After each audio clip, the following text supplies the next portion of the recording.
Right, we're here again on Live Darts TV. We're going to discuss the Euro Tour. Paul, thanks for coming in. First 2 Euro Tours over and done with, and they haven't disappointed. No, I've said to a lot of people since we were in Leverkusen that the European Darts Open, when you look through all of the years where it's been played, whether it's at Leverkusen or in Dusseldorf, it always brings something, doesn't it? And the elongated format of the semi-finals and final provided the drama for the European Darts Open. And what a great final with MVG and Peter, because I know we've grown accustomed to seeing them in finals, but it's up to them to actually bring something extra. And the fact that Peter missed a dart for the match, and then Gerwen came back, and Peter was on a double, and Gerwen actually found a way to convert. What a great final, and a superb start of the Euro Tour for the year. I'll say the Peter Wright MVG curse strikes again. he's got him by the throat, pinned down, and he finds a way. Well, Peter said in his early career, didn't he, that he learned to lose against Michael van Gerwen and find ways of winning. The games that they have now are a lot closer than they used to be, and Peter has obviously got some wins against him, like he did in last year's Euro Tour. But those two look like they're going to dominate the Euro Tour again this year, and it's up to everybody else to stop them. Agreed. Some real standout high quality games as well. The likes of Richie North had a great run, and again cementing his place as a top pro on the circuit now. Yeah, I mean, even Northey would admit that he didn't play his best darts that weekend. Even when he won 6-0 in the first round, he didn't play particularly well. But did he do good enough to get there? Absolutely. It's not about averages. Averages do lie. When you look at the stat sheets, you'll think those performances were very ordinary. But he did enough in the right spot, and he took out the world champion to get to the semi-finals, and that's got to be applauded. He's got to stop dancing. He cannot be doing that anymore. I've told him loads of times since. But that will give him a lot of confidence going into future Euro Tour events, hopefully. But for me, I don't know whether you agree with me, Phil, but the Wade that we've seen in the last 2 weeks is very ominous. I was about to touch that. 2 Euro Tour semi-finals, back up to world number 9, and the machine is rebooted. Yeah, just a little bit. I think there must be something going on in the Camp Wade, because something has clicked, something's going right. And I want to touch on the semi-final between Peter Wright and James Wade in Leverkusen, because Peter Wright and James Wade had a mean average on doubles of 94% in that match, which is ridiculous. I mean, absolutely ridiculous starts from both of the guys, and small margins, massive averages.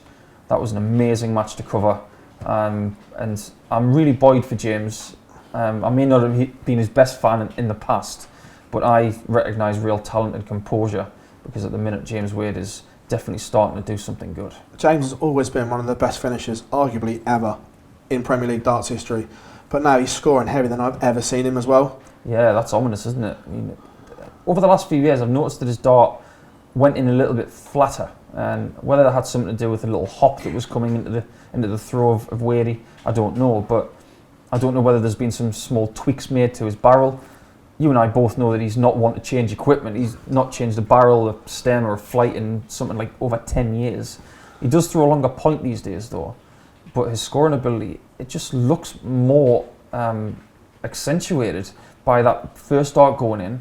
Previously he'd hit the dart and it would go underneath, but he's found a way of gathering them together and then going left and right like he used to 10, 12 years ago. This is really good stuff from what could be a better version of James than we've ever seen. Ironically as well, he's not defending that much money, because he's had a lean 18 months for James Wade standards, but now he's not defending any money and he's still ranked number 9 in the world. He's always gone under the radar to a certain extent, Wadey, but now he can do that better than ever. He could prospectively get himself back in the top 6, the top 4, if he has a very solid year, because of the fact he hasn't got that much to defend. It just goes to show how well he's done over the last 2 years. When he hasn't been playing his best darts, he's still found a way to be a top 10 player.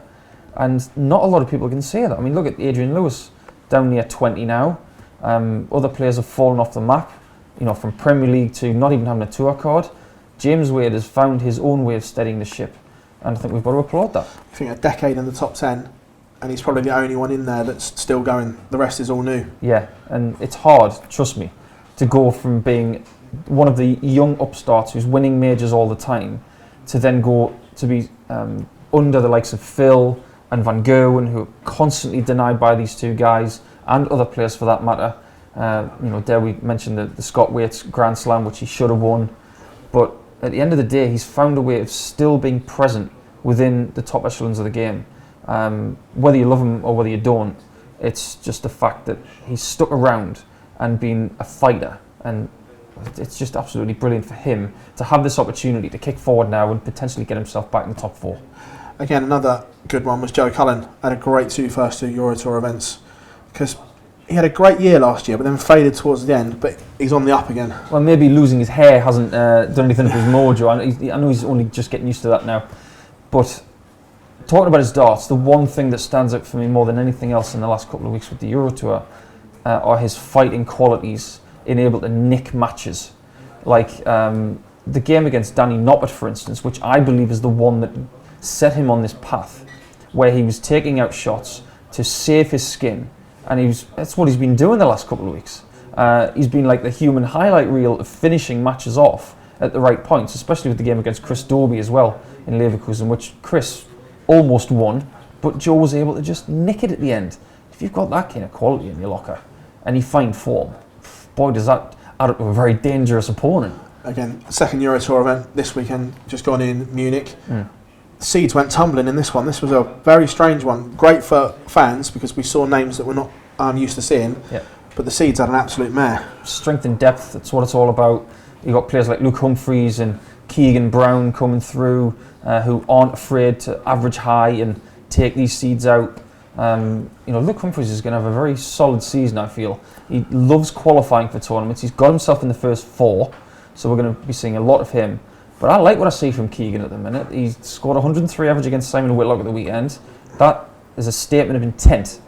He is playing brilliantly this season, and don't be surprised if he's pushing for finals in the next few weeks. Again, a surprise one. Max Hopp. Where did his run to the quarterfinals come from? I don't know. I really don't. Because I looked at Max's form in Leverkusen and I thought, he looks like he's thrown okay. He's had a problem with dropping his elbow when he was coming through, so he was doing this before throwing. I thought, if he can fix that, then he'd be very dangerous.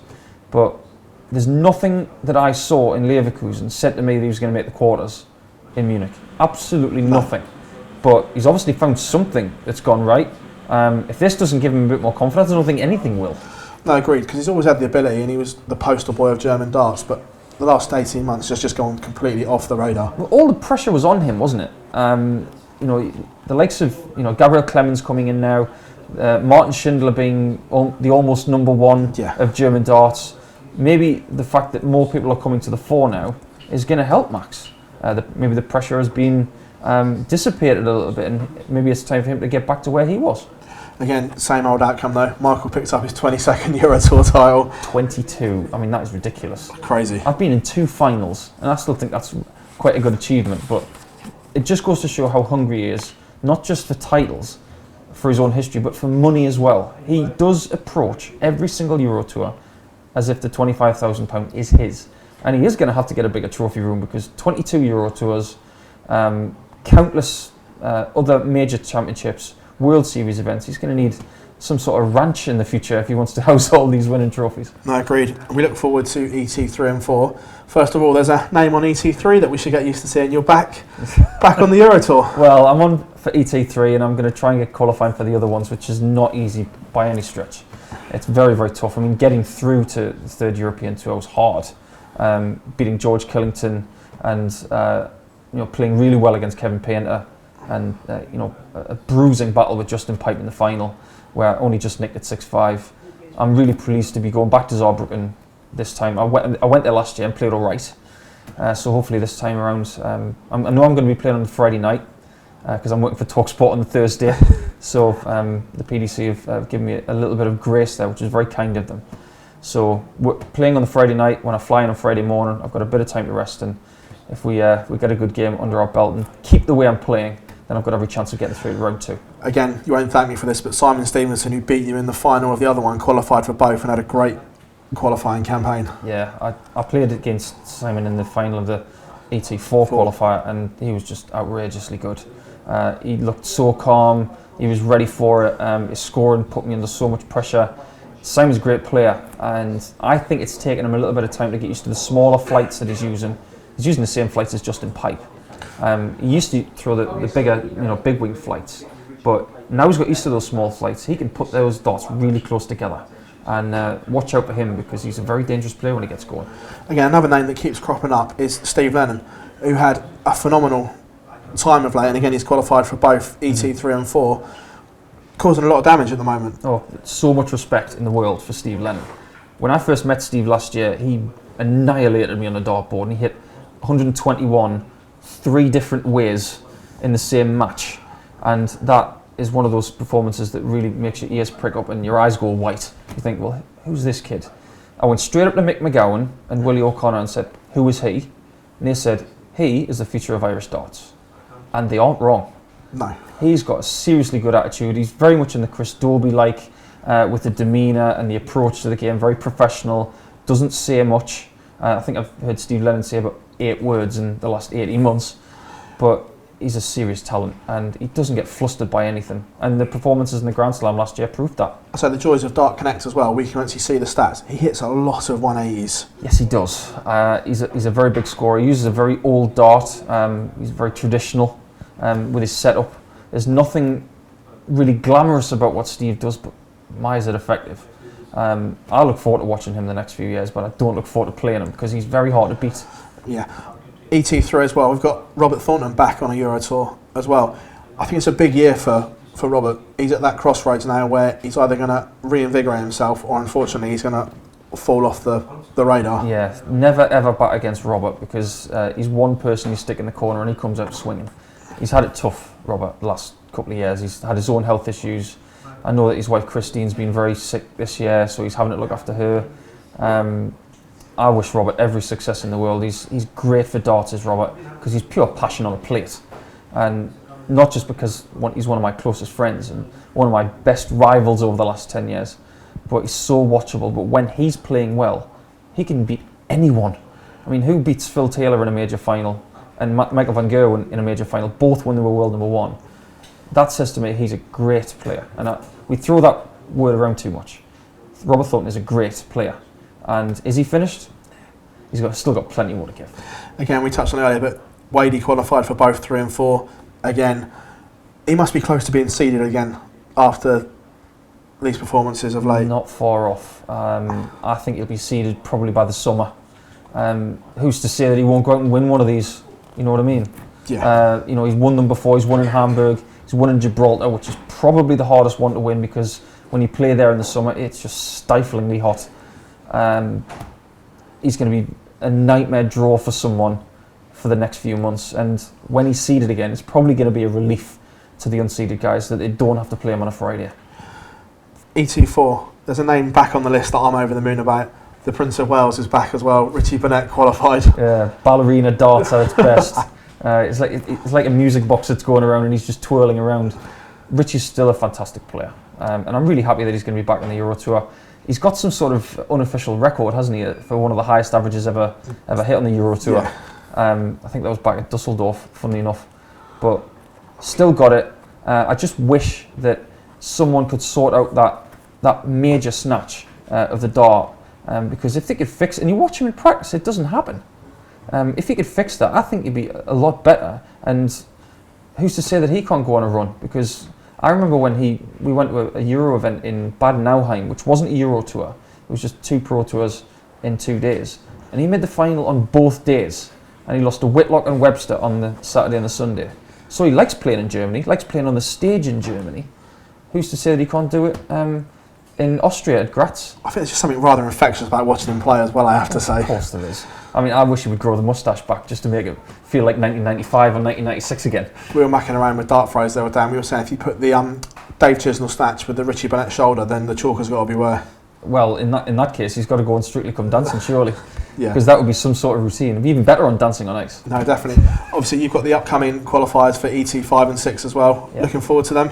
I am now that I know that they're on.